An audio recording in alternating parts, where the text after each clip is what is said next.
تو پھر جناب یہ نظریاتی کی طرف چلے گئے. پھر نظریاتی کے بعد جناب ان کو جب نظریاتی والوں کے ساتھ معاملہ ہو گیا, پٹا چڈا ان کو جناب یہ تو ٹکٹ ہی جعلی ہیں, ہم نے جاری نہیں کیے. پھر یہ جناب چلے گئے سنی اتحاد کونسل میں اور وہاں شامل ہونے کی کوشش کی. یہ سارے معاملات. اور پھر منتخیل صاحب یہ کہہ چکے ہوں گے کہ جناب یہ تو پھر ایک طرح سے 63A کی وہ اس کی ذات میں آ جائیں گے, یہ فلور کراسنگ میں آ جائیں گے, ڈیفیکشن کلاز لگ جائے گی ان کے اوپر, تو یہ تو سارے نہل ہو جائیں گے کہ یہ ہیں PTI کے اور جا رہے ہیں سنی اتحاد کونسل میں. تو بہرحال یہ PTI کی درخواست جو ہے ضرور سنی جانی چاہیے, لیکن جو اس کا سکوپ ہے, جو حدود و قیود مقرر کر دی ہیں سماعت کے لیے فل کورٹ نے, اس سے باہر مجھے نہیں لگتا کہ وہ PTI کی جو درخواست ہے اس کو کوئی پذیرائی ملے گی. بہرحال یہ کچھ ججوں کی آبزرویشن سے متاثر ہو کے یا کیا معاملہ ہے, یہ چاہ رہے ہیں کہ جناب دھاندلی والا ایشو بھی بیچ میں آ جائے اور وہ جو انتخابی نشان واپس لینے والی بات ہے وہ بھی بیچ میں آ جائے, تو پھر جناب وہاں سے شروع کیا جائے. وہاں سے یہ شروع نہیں ہونا, یہ میں بتا دوں. اور دوسری جو میں بات کر رہا ہوں کہ جناب یہ امریکی مداخلت میں خوش ہو رہے ہیں, یہی عمران خان نے یہی بیانیہ بنایا تھا نا سائفر والے کیس میں بھی کہ ہم کوئی غلام ہیں, وہ جناب سازش کر رہا ہے امریکہ ہمارے خلاف.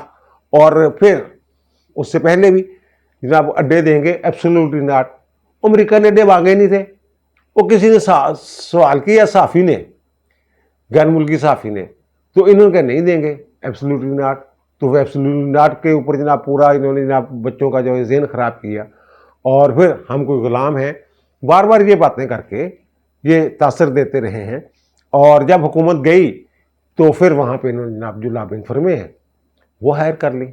امریکہ میں تو ایک اور بھی چھوٹ ہے کہ جو ارکان پارلیمنٹ ہیں, سینیٹرز ہیں, ان کو بھی آپ لابنگ کے لیے ہائر کر سکتے ہیں, لیکن وہ ریکارڈ پہ لانا پڑتا ہے.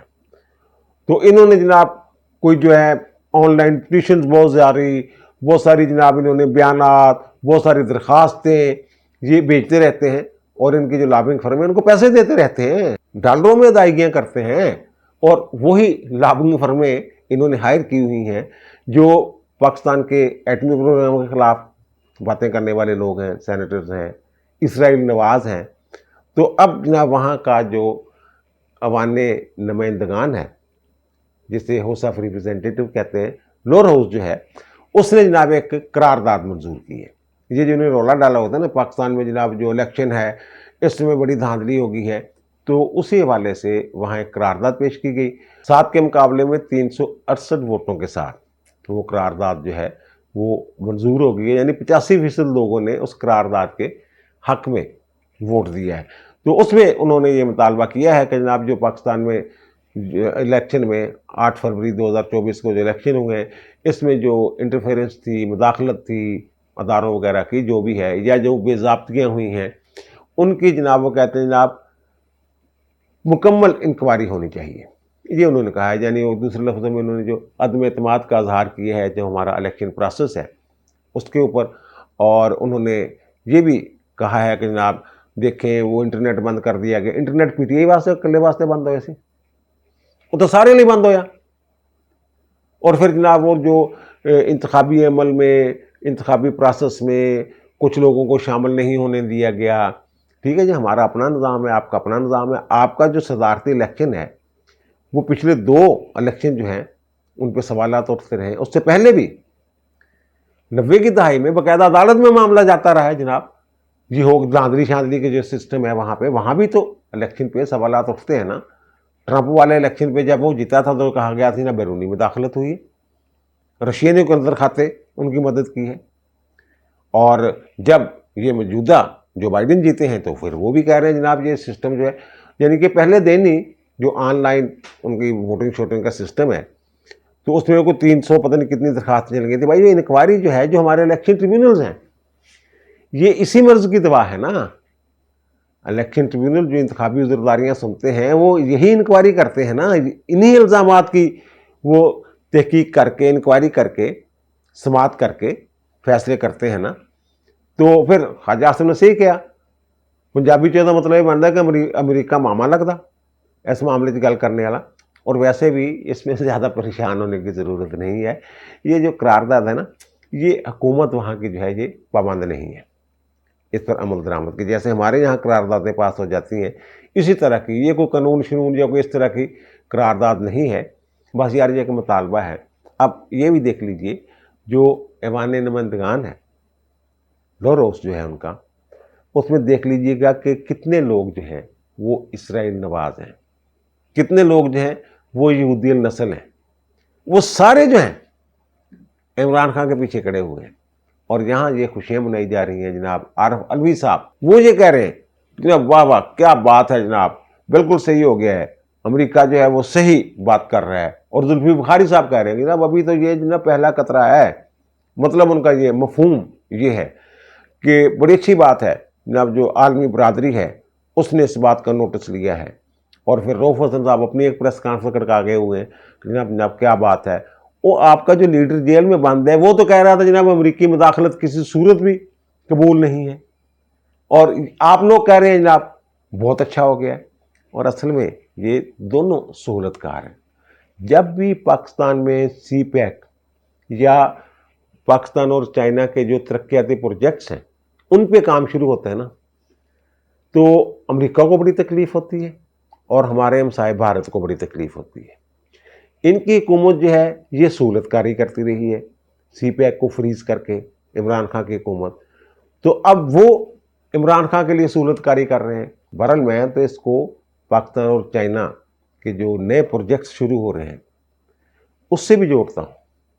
یہ پاکستان پر دباؤ ڈالنے کی کوشش جو ہے یہ ہو سکتی ہے، اور اس میں پی ٹی آئی جو ہے یہ سہولت کاری کا کام کر رہی ہے. یہ خط لکھ رہے تھے پی ٹی آئی والے، یہ آن لائن پٹیشنز بھیج رہے تھے، یہ آئی ایم ایف کو خط لکھ رہے تھے، یہ آئی ایم ایف کے اور ورلڈ بینک کے دفاتر کے باہر مظاہرے کیا کرتے تھے جناب پاکستان کے ساتھ جناب کوئی معاہدہ نہ کیا جائے، پاکستان کو جناب جو ہے وہ دیوالیہ ہونے دیا جائے. یہ ان کی کوشش تھی. اور دوسری جو بات ہے کہ شہباز شریف صاحب نے بڑا اچھا جسچر دیا ہے. وہ ایوان میں آئے ہیں تو وہ مولانا فضل الرحمان صاحب کے پاس بھی گئے ہیں، ان سے ملے ہیں. اور پھر جو پی ٹی آئی کے لوگ ہیں عمر ایوب، اسد کیسر وغیرہ، ان کے پاس بھی جا کھڑے ہوئے، ہاتھ سے ہاتھ ملائے ہیں. اور پھر انہوں نے تقریر کی ہے. پہلے علی محمد خان نے کو مذاکرات وغیرہ کی بات کی، صلح صالح کی بات کی، تو اس پہ جو رد عمل دیا وزیر اعظم نے ان کا بالکل ٹھیک ہے. جب ملکی استحکام کے لیے سب کو مل کر کام کرنا چاہیے، اور اس حوالے سے مذاکرات بھی ہونے چاہیے. عمران خان کی رہائی کے حوالے سے جو باتیں ہو رہی ہیں اس حوالے سے بھی مذاکرات جو ہے ظاہر ہے وہ مذاکرات آگے بڑھیں گے. پھر انہوں نے یہ بھی بتایا کہ جب ان کے دور میں ہمارے اوپر بڑے ظلم ہوتے رہے ہیں، یہ رانا ثناء اللہ اور خواجہ آصف جو ہیں ان کو زمین پہ جیلوں میں لٹایا جاتا تھا. اور پھر کہتے ہیں میری والدہ کا انتقال ہوا تو میں گیا پیشی کے لیے، تو جناب جیل سپرنٹ کو میں نے کہا جناب یہ درخواست میری دے دی اندر. انہوں نے کہا نہیں جناب آپ خود عدالت میں جائیں. میں عدالت میں گیا، میں نے جج کو بتایا، جج نے کہا نہیں جناب میں نے گواہ بلائے ہوئے، یہ کارروائی ملتوی نہیں کی جا سکتی. وہ کہتا ہم تو ان مشکلات سے گزرے ہیں، لیکن پھر بھی انہوں نے پیشکش کی جناب ٹھیک ہے. تو اس پیشکش کو جو سبوتاژ کر دیا فوری طور پہ عمر ایوب صاحب نے، انہوں نے آغاز ہی اس بات سے کیا فارم 47 والا وزیر اعظم، تو اصل وزیر اعظم جیل میں ہے. تو جب اس وقت تک یہ مذاکرات نہیں ہو سکتے جب تک ہمارا وزیر اعظم رہا نہیں ہوگا. اور بھائی میرے رہائی تو آخری نقطہ ہے، جو آخری نقطہ ہے اس کو آپ ابتدا میں مطالبے کی شکل میں جناب پہلے یہ پورا کریں، ہمارے بندوں کو رہا کریں. اور 9 مئی والوں کو کیسے چھوڑ دیں؟ عدالتوں نے چھوڑنا ہے یار. بہرحال یہ پراسیکیوشن کچھ نہ کچھ نرمی دکھا سکتی ہے. اسٹیٹ کے پاس ویسے یہ اختیار بھی ہے کہ وہ کسی کے خلاف بھی جو مقدمہ ہے عدالت کی رضامندی سے وہ واپس بھی لے سکتی ہے. تو بہرحال یہ انہوں نے نہیں پہلے عمران خان کو رہا کریں. اور بھائی اگر عمران خان کو رہا کرنا ہے انہوں نے تو پھر مذاکرات کس بات پہ ہونے؟ اگر عمران خان رہا ہو گئے تو پھر ان کے پاس کیا بچے گا مذاکرات کے لیے؟ اور آپ کیوں مذاکرات کریں گے؟ آپ تو اپنی مرضی کریں گے. تو انہوں نے جناب وہ سارا جو نا ایک اچھا ماحول بنتا ہو نظر آ رہا تھا وزیر اعظم کی تقریر کے بعد، تو عمر ایوب صاحب نے جناب اس کو الٹا دیا. اور یہ پی ٹی آئی کے لوگ جو پہلے دن سے یہ باتیں کر رہے ہیں کہ جناب یہ جو ہے نا قیادت، نئی قیادت ان کی خواہش. میں اس میں کئی بھی لاگ کر چکا ہوا ہوں ان لوگوں کے توسط سے جو میرے مجھ تک اطلاعات آ رہی تھیں. عمران خان نے خود کہا کہ نہیں یار پتہ نہیں کی کرنا میرے نال، دوسرے پاس سے مل جانا انہوں نے جا کے. اور وہ جناب اب فواد چودھری صاحب نے یہ کہا ہے جو موجودہ قیادت جو ہے یہ چاہتی نہیں, اور انہوں نے یہ بھی کہا ہے فواد چودھری نے کہ جناب یہ میں نے پارٹی چھوڑی تھی نا, عمران خان کے مشورے سے چھوڑی تھی. عمران خان کئی لوگوں سے کہا تھا جناب پریس کانفرنس کر کے نکل جو یار, بچ سکتے تو بچ جو. تو یہ اور پھر شہریار افریدی اور شیر افضل مرمت, اور یہ بھی پتہ چلا ہے کہ 27 کے قریب جو ارکان اسمبلی ہیں ان کے کوئی رابطے شابطے میٹنگ شیٹنگ ہوئی ہے, اس میں یہی بات ہوئی ہے کہ یہ لوگ جو ہیں ان میں شاید شندانہ گلزار بھی ہیں کہ یہ جو لوگ بیٹھے ہوئے ہیں عمر ایوب اور گوہر علی خان صاحب بیرسٹر صاحب, تو یہ عمران خان کی رہائی کے لیے تو کاری کچھ نہیں رجسٹر ہے, بلکہ پچھلے دنوں بشرا بیگم کی بہن نے یہ ٹویٹ کیا تھا کہ جناب علی ظفر کچھ نہیں کر رہا, اور حکومت کے ساتھ جناب ملتا ہے جا کے چینی وزیر سے. تو یہ کہہ رہے ہیں جناب یہ ہم اپنا الگ ایک گروپ بناتے ہیں عمران خان کی رہائی کے لیے, ہم کام کریں گے, اگر ریزائن دینا پڑا تو ریزائن بھی دے دیں گے, اگر شور میں جانا پڑا پارلیمنٹ میں تو شور میں جائیں گے. یہ اب یہ پتہ چلا ہے کہ 21 کے قریب یہ لوگ ہیں جو اپنا الگ جو ہے پی ٹی اے کے اندر دھڑا جو ہے وہ بنانے جا رہے ہیں. اب پتہ نہیں عمران خان کی طرف سے اجازت ملتی ہے نہیں ملتی, اپنے طور پہ کچھ کرتے ہیں, یا پھر یہ ایک فارورڈ بلاگ ہی بن جاتا ہے, یہ بھی تو ہو سکتا ہے نا. اور آخر میں عرض کروں گا کہ راولپنڈی میں ایک بڑی اہم میٹنگ ہوئی ہے, حساس اداروں کے لوگوں کی طرف سے وہاں بریفنگ دی گئی ہے, اور پھر عسکری قیادت جو ہے متعلقہ وہ بھی وہاں موجود تھی. راولپنڈی سمجھ ہی رہے ہیں نا آپ, GHQ اتنے ایک میٹنگ ہوئی ہے, ایک تے عزم استحکام کے حوالے کے نال, اور پھر جو موجودہ صورتحال ہے خاص طور سے پچھلے 6 مہینے دی جڑی صورتحال ہے امن امن دی, دہشت گردی دی اور مذہبی انتہا پسندی دی, انہاں سارے معاملات اتنے ایک بریفنگ دیتی گئی. اور پھر وہاں یہ بھی بات کی گئی, ایک تو افغانستان کے کردار کی بات کی گئی کہ جناب یہ جو لوگ ہیں وہاں سے افغانستان سے آتے ہیں, افغانستان سے بھی بات کرنے کی ضرورت ہے کہ یا تو ان کو روکے یا پھر ہمیں کارروائی کرنے دیں, کوئی کردار تو ادا کرے نا افغانستان. اور دوسری جو انہوں نے بات کی ہے کہ جناب 18ویں ترمیم کے بعد جو صوبے زیادہ بااختیار ہو گئے ہیں, تو جو ملکی سلامتی اور استحکام جو ہے نا اس حوالے سے صوبے بھی سٹیک ہولڈرز ہیں. نیشنل ایکشن پلان کے جو نکات تھے 20 کے قریب, ان پہ کیسے عمل ہوا کیسے عمل نہیں ہوا, کون سا صوبہ کر رہا ہے کون سا صوبہ نہیں کر رہا, اور سب سے پیچھے کون سا صوبہ ہے خیبر پختونخوا. یہ وہاں اور عدلیہ کے حوالے سے جناب جو جتنے بھی ادارے ہیں جتنے بھی ستون ہیں ان سب کو مل کر کام کرنا ہوگا یکسوئی کے ساتھ.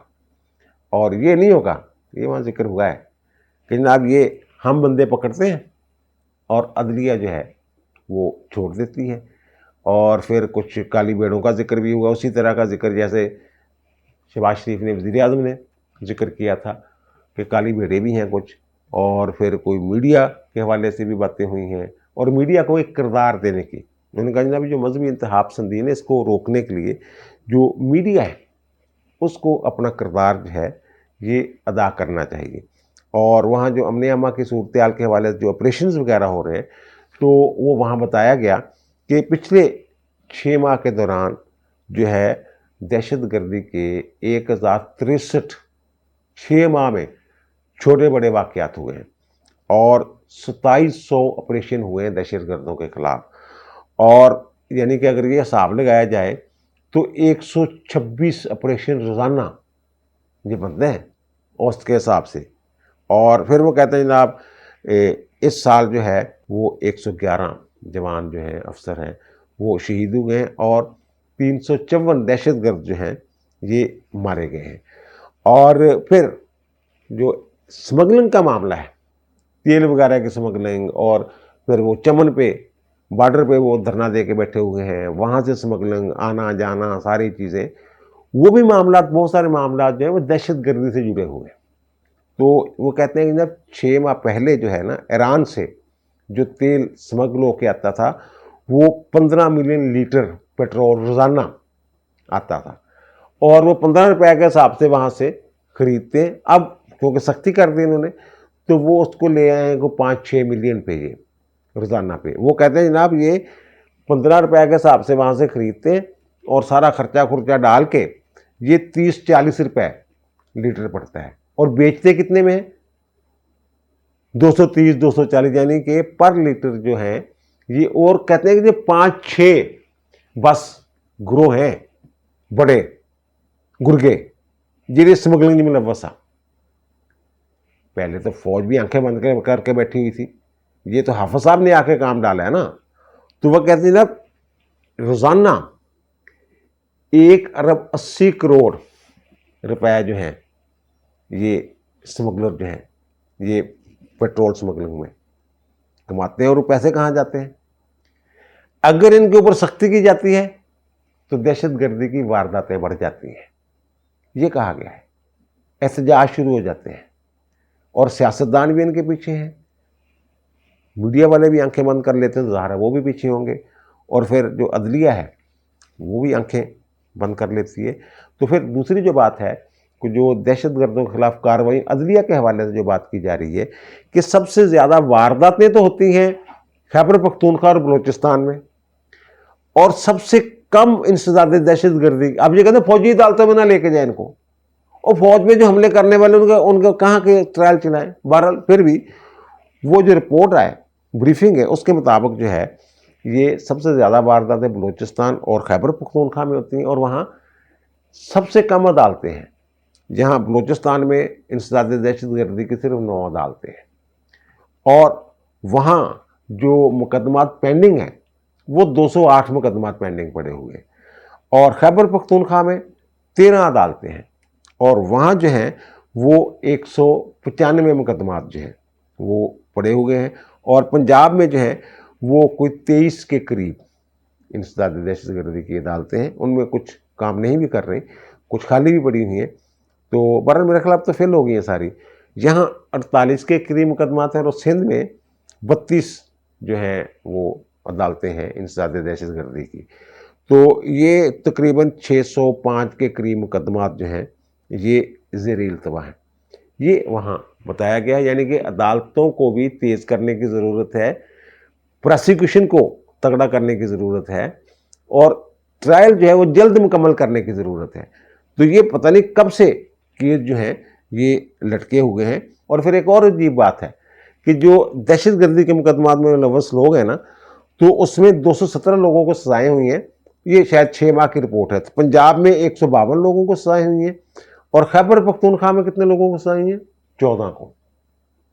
جبکہ وہاں وارداتیں زیادہ ہوتی ہیں، اور بلوچستان میں 10 لوگوں کو. اور پھر جو یہ انتہا پسندی والی بات ہے نا، تو وہ یہ کہتے ہیں جناب یہ صرف سارا کچھ ساڑھے دے نہ پاؤ، باقی دا کوئی کام ہے نا، باقی ادارے بھی تو اپنا کام کرن نا جنہوں کی ذمہ داری ہے. وہ کہتے ہیں جناب یہاں 49% جو مدارس ہیں وہ رجسٹرڈ ہی نہیں ہیں، یعنی 16,000 کے قریب مدارس ہیں غیر رجسٹرڈ ہیں. انہوں نے کوئی پوچھنے والا ہی نہیں ہے گا. اور یہ کتوں پیدا ہوندے نے؟ مذہبی انتہا پسند، یہ بندے نوں جلا دینے والے لوگ کتوں آتے ہیں؟ اتوں ہی آتے ہیں نا. وہ کہتے ہیں یہاں تے تسی بھی تو کام کرو نا. بہرحال وہ کہتے ہیں اسی تو کریں گے، تسی بھی کچھ کام کرو. اور پھر جو ایک بڑا اہم دہشت گرد پکڑا گیا ہے، بڑا تحریک طالبان پاکستان کا، نصر اللہ عرف مولوی نصیر. تو اس نے جو انکشافات کیے ہیں تو وہ تو کہتا ہے جناب یہ جو ٹی ٹی پی ہے یہ اپریٹ ہی وہاں سے ہو رہی ہے، ہمارے وہاں لیڈر سارے وہاں بیٹھے ہوئے ہیں، اور راہ جو ہے وہ سارا پیسہ راہ کا ہے. اور وہ کہتے ہیں ہمارے بندے جو ہیں وہاں یہ ٹی ٹی پی والے یہ جا کے ملتے ہیں جناب سفیر سے، کابل میں ملاقاتیں کرتے ہیں اور دندناتے پھرتے ہیں، کوئی پوچھنے والا نہیں. جو لاپتہ لوگ ہیں وہ کہتے ہیں اغوا برائے تاوان جو ہے یہ بھی ہم کرتے ہیں، تاکہ وہ تاثر پھیلا رہے جناب کہ جناب یہ بندے ہم لے جاتے ہیں پکڑ کے، اور تاثر یہ ہے کہ شاید ایجنسیوں نے اٹھا لیے. اور وہ کہتے ہیں ہمارا ٹارگٹ جو ہے نا وہ سی پیک، اور وہ کیوں ہے؟ راہ کی وجہ سے پیسے وہ دیتے ہیں. اور پھر وہ کہتے ہیں جو بلوچستان لبریشن آرمی ہے نا BLA، راہ کی یہ خواہش ہے کہ جو ہمارا ان کے ساتھ کوئی پیچ اپ ہو جائے، کوئی اتحاد بن جائے. وہ کہتے ہیں BLA والے جو ہیں وہ نہیں چاہتے، کیونکہ وہ جو لوٹ مار ہے وہ کہتے ہیں اسی کلیانے کھانا تھوڑا کچھ نہیں دینا. تو وہ کہتے ہیں یہ جھگڑا، وہ کہتے ہیں مجھے شاید پکڑوایا ہی انہوں نے، میری مخبری شاید انہوں نے کی ہے. پھر ایک اور بات جو بڑی خطرناک بات ہے وہاں کی گئی ہے کہ جناب $3 ٹریلین خرچہ آیا جہاں آپریشن جو افغانستان میں کیا. تو وہ کہتے ہیں امریکہ اتنا خرچہ کر کے گیا، اور وہ کہتے ہیں کہ 20 سال سے ہم بھی ایسے ہی حملوں کا سامنا کر رہے ہیں، اور افغانستان سے وہی لوگ جن کے خلاف وہ $3 ٹریلین جو خرچ کر گیا ہے، تو وہی ہمارے اوپر بھی اسی طرح کے حملے ہو رہے ہیں۔ اور وہاں جو بات کی گئی، جو میں کہہ رہا ہوں نا، خوف آتا ہے بعض اوقات، کہ لیبیا اور شام کا ذکر کیا گیا کہ پاکستان میں جو دہشت گردی کی وارداتیں ہو رہی ہیں اور جس سطح کی وارداتیں ہو رہی ہیں، لیبیا اور شام میں اس کا 10 سے 15% سے زیادہ نہیں تھا۔ دونوں ملک برباد ہو گئے، اور یہاں ایک پوری کمپین شروع کی ہوئی ہے پی ٹی اے والوں نے فوج کے خلاف، مورال ڈاؤن کرنے کے لیے، جیسے ہمارے دشمن ہو وہ لوگ جو ہے، وہ میں عرض کر رہا ہوں کہ جناب وہ کہہ رہے ہیں کہ شام اور لیبیا میں جو ہمارے صورتحال ہے 10-15% نہیں تھا، اور دونوں ملک برباد ہو گئے۔ تو یہ انہی لوگوں کو جو ملک بچانے کی کوشش کر رہے ہیں، ان کو گالیاں دے رہے ہیں، ان کا مورال ڈاؤن کر رہے ہیں۔ پی ٹی آئی نے تو باقاعدہ سب بندی کی ہوئی ہے ان کے خلاف۔ اللہ کرے یہ جو بریفنگ ہوئی ہے اور جو فیصلے ہوئے ہیں، اور عدلیہ کو میں نے پہلے بھی کہا تھا کہ جو اپیکس کمیٹی کے اجلاس میں یہ بات ہوئی ہے کہ عدلیہ نے بھی یار آن بولڈ وہ انہوں نے بھی گل کرو، وہ کیویں گل کرتے ہیں دیکھو۔ اللہ کرے کہ بیل جیڑی ہے کسی منڈے چڑھ جاوے، حالات بہتر ہو جائیں۔ اب دیجیے مجھے اجازت، انشاءاللہ دوبارہ ملاقات ہوگی نئے وی لاگ کے ساتھ۔ اللہ تعالیٰ آپ پر، مجھ پر، ہم سب پر مہربان رہے۔ اللہ حافظ۔